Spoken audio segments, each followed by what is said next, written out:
பொன்முடியின் சொத்துக்களை முடக்க வேண்டிய அவசியம் இல்லை என்று தற்போது சென்னை உயர்நீதிமன்றம் தீர்ப்பளித்திருக்கிறது.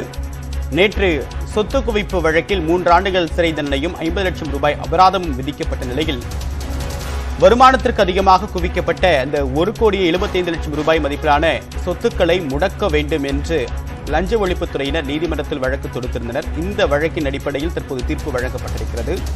சொத்துக்களை முடக்க வேண்டிய அவசியம் இல்லை என்று தற்போது நீதிமன்றம் தெரிவித்திருக்கிறது. விவரங்களுடைய நீரார் செய்தியாளர் மதன், எதற்காக இந்த உத்தரவு, ஏன் அவசியம் இல்லை அப்படின்னு நீதிமன்றம் சொல்லுது? அதாவது நேற்றைய தினம் பொன்முடி மற்றும் அவருடைய மனைவி இருவருக்குமே அந்த வருமானத்திற்கு அதிகமாக சொத்து சேர்த்ததாக தொடரப்பட்ட வழக்கில் 3 ஆண்டுகள் சிறை தண்டனை விதிக்கப்பட்டது.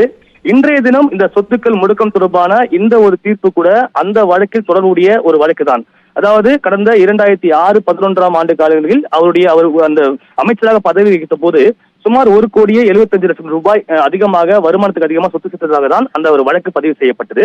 அப்போது இவருடைய சொத்துக்களும் முடக்கப்பட்டது. அப்போதுதான் சட்டத்துறை செயலராக தற்போது இந்த வழக்கில் தீர்ப்பு வழங்கிய நீதிபதி ஜெயச்சந்திரன் அப்போதுதான் அவர் இருந்தார் சட்டத்துறை செயலராக. அவர்தான் இந்த சொத்துக்களை முடக்குவதற்கான அந்த கையெழுத்தும் போட்டார், உத்தரவும் பிறப்பித்தார்.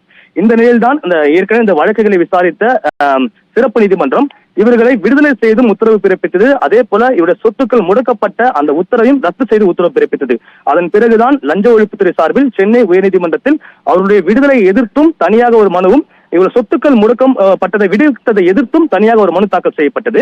நேற்றைய தினம் சென்னை உயர்நீதிமன்ற நீதிபதி ஜெயச்சந்திரன் பிறப்பித்த அந்த தீர்ப்பை பார்க்கும்போது அவர்கள் விடுதலை எதிர்த்து தொடரப்பட்ட வழக்கில் இருவருக்குமே 3 ஆண்டு சிறை தண்டனை, ஏற்கனவே விடுதலை ரத்து செய்து உத்தரவு பிறப்பித்து இந்த 3 ஆண்டு சிறை தண்டனை விதித்து உத்தரவு பிறப்பித்தார். அதே போல மற்றொரு வழக்கானது அந்த சொத்துக்கள் முடக்கப்பட்டதை விடுவித்ததை எதிர்த்து தொடரப்பட்ட வழக்கு. அந்த வழக்கு தான் இன்று மீண்டும் அதே நீதிபதி முன்பு விசாரணைக்கு வந்தபோது ஏற்கனவே சிறப்பு நீதிமன்றம் இந்த சொத்துக்களை விடுவித்து உத்தரவு பிறப்பித்தது. ஆனால் அதன் பிறகு இத்தனை ஆண்டு காலம் முடிந்துவிட்டது.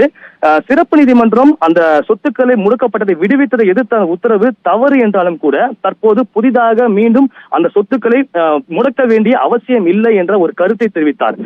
சிறப்பு நீதிமன்றத்திய உத்தரவு தவறு இருந்தாலும் தற்போது நிலையில் மீண்டும் அந்த சொத்துக்கள் முடக்கப்பட்டதை முடக்க வேண்டிய அவசியம் இல்லை என்ற கருத்தை தெரிவித்தார்.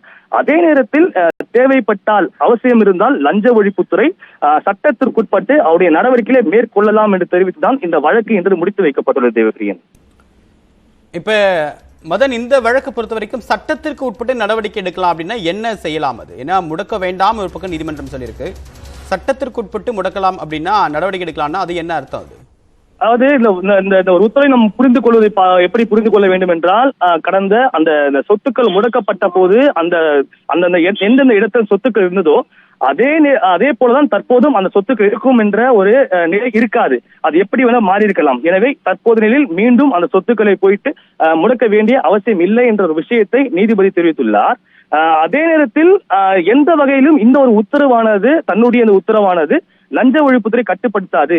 தேவைப்பட்டால் நீங்கள் இதற்கு அவசியம் சொத்துக்களை முடக்க வேண்டும் என்ற அவசியம் இருந்தால் நீங்கள் அந்த சொத்துக்களை முடக்குவதற்கான நடவடிக்கை மேற்கொள்ளலாம் என்ற ஒரு விஷயத்தை தான் தற்போது நீதிபதி தெளிவாக குறிப்பிட்டுள்ளார். தேவப்பிரியன்,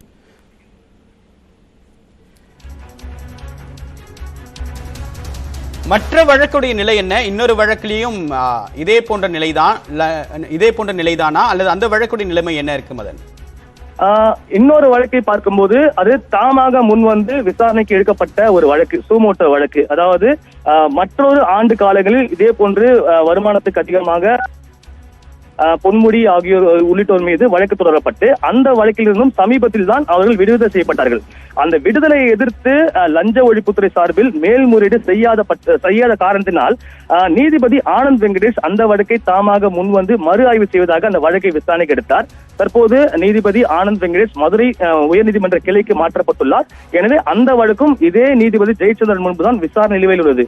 ஏற்கனவே அந்த ஒரு தாமாக முன்வந்து அந்த வழக்கை விசாரணைக்கு எடுத்ததை எதிர்த்து பொன்முடி தரப்பிலிருந்து உச்ச நீதிமன்றத்தில் ஒரு மேல்முறையீடு செய்யப்பட்டது. அதாவது லஞ்ச ஒழிப்புத்துறையுடைய அந்த ஒரு கருத்தை கேட்காமல், தங்கள் தரப்பு கருத்தை கேட்காமல் தாமாக முன் வந்து இது போன்ற வழக்கை விசாரணைக்கு எடுக்கக்கூடாது என்ற ஒரு கோரிக்கையுடன் உச்ச நீதிமன்றத்தை பொன்முடி தரப்பில் நாடினார்கள். ஆனால் உச்ச நீதிமன்றமோ இது போன்ற ஒரு வழக்கை ஒரு நீதிபதி ஒருவர் தாமாக முன் வந்து விசாரணை எடுத்துக் கொள்வது மிக சிறந்த ஒரு செயல், இது போன்ற நீதிபதி கிடைக்க மாட்டார் போன்ற கருத்துக்களை தெரிவித்து உயர்நீதிமன்றம் இந்த வழக்கை விசாரிக்கலாம் என்று அனுமதி வழங்கியது.